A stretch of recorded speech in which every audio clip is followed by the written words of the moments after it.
Som, você me ouve e agora você me vê.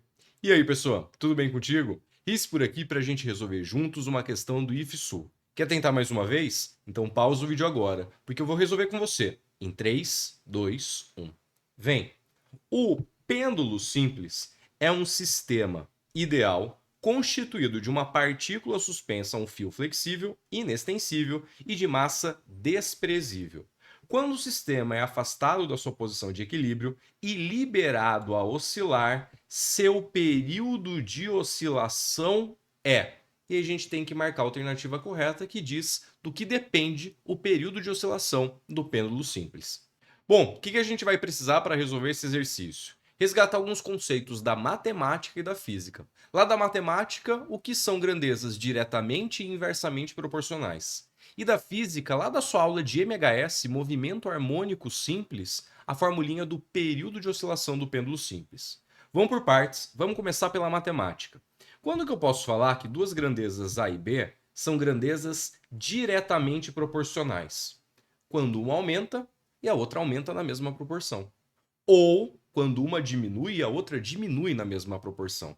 Por exemplo, uma foi multiplicada por 2, a outra é multiplicada por 2. Uma é multiplicada por 5, a outra é multiplicada por 5. Uma é dividida por 10, a outra é dividida por 10. O que acontece com uma acontece igual com a outra. Só que isso é um jeitão meio humanas de explicar. Vamos passar isso para a matemática? Duas grandezas A e B são diretamente proporcionais. Se eu sou capaz de escrever uma fórmula para A, e do outro lado, o B aparece no numerador dessa fórmula, na parte de cima. Então vai ter alguma coisa por aqui que eu não sei o que é, talvez tenha alguma coisa aqui no denominador, mas se o B está na parte de cima, está no numerador dessa fórmula para calcular o valor de A, eu posso falar que A e B são grandezas diretamente proporcionais. Um outro jeito de falar isso, mais chique, mais refinado, é que A é igual a uma constante vezes B. Chamei a minha constante de K, podia ser alfa, o que você preferir. Grandezas são inversamente proporcionais quando? Quando uma aumenta e a outra diminui na mesma proporção.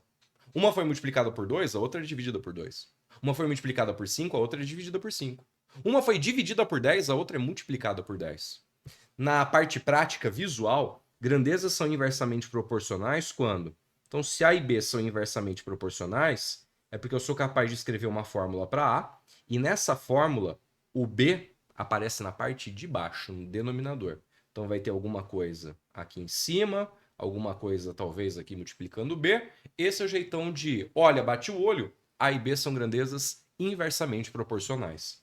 Dá para escrever isso de um jeito mais refinado, que é A igual a uma constante dividido por B. A e B são grandezas inversamente proporcionais. Beleza? Resgatamos conceitos da matemática. Agora a gente vai para a física. Você lembra o que é o pêndulo simples? O pêndulo simples é aquele sistema onde você tem uma massinha, só que essa massa ela vai ser desprezível ali em relação ao problema, ela não vai influenciar no período do pêndulo, mas você tem uma massa pendurada num fio. Esse fio ele tem um certo comprimento. Esse comprimento aqui eu vou chamar de L. Um fio de comprimento L, uma massinha pendurada. Essa massinha vai ficar balangando aí de um lado para o outro. E isso acontece porque sobre o pêndulo tem algumas forças atuando. Duas. A gente tem a tração na corda e tem o peso provocado pela aceleração da gravidade no local. O nosso G que está aqui do lado. Com base nesses ingredientes aqui, a gente consegue relembrar qual é a fórmula do período. Período é o tempo necessário para completar uma oscilação. Vai e volta. Para o pêndulo simples. O período do pêndulo simples ele é dado por essa expressão aqui, ó. O período tesão, ele é 2π raiz quadrada de L sobre G. Essa é a fórmula do período do pêndulo simples. A massa que está pendurada aqui, ela não influencia no período. Tem até um nome chique para isso, chama lei do isocronismo. Essa é a fórmula. Como que a gente vai analisar do que o período depende?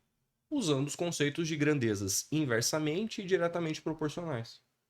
Essa fórmula que está aí, me permita reescrever de um outro jeito, sem te ofender? Eu vou escrever essa fórmula desse jeito aqui, ó. O período é igual a 2π. 2π que é uma constante, né? É 2 vezes 3,14, dá 6,28, é um número constante, não muda. É uma constante vezes raiz quadrada de L, o comprimento do fio, sobre raiz quadrada de G, a aceleração da gravidade. É a mesma fórmula, só que escrita de um jeito diferente. Porque a partir dessa escrita, fica fácil da gente fazer análise. O que aparece em cima da minha fórmula? Raiz quadrada de L. Então, o período do pêndulo simples é diretamente proporcional à raiz quadrada do comprimento. Cuidado! Você não pode falar que o período é diretamente proporcional ao comprimento, porque em cima da fórmula não está aparecendo L, está aparecendo raiz de L. Então, o período é diretamente proporcional à raiz quadrada do comprimento. Outra coisa que você pode falar, que o período é inversamente proporcional à raiz quadrada de G, porque a raiz quadrada da gravidade aparece embaixo da fórmula. Algo que você não pode falar. O período é inversamente proporcional à aceleração da gravidade. Tá errado, porque no denominador não está aparecendo G, está aparecendo raiz quadrada de G. Perfeito? Com essa análise, a gente consegue marcar a alternativa correta. O período não depende da massa, não depende da amplitude, do quão longe ele vai e volta, só depende do comprimento e da gravidade. É diretamente proporcional à raiz quadrada do comprimento e inversamente proporcional à raiz quadrada da gravidade do campo gravitacional. A alternativa correta é a letra D.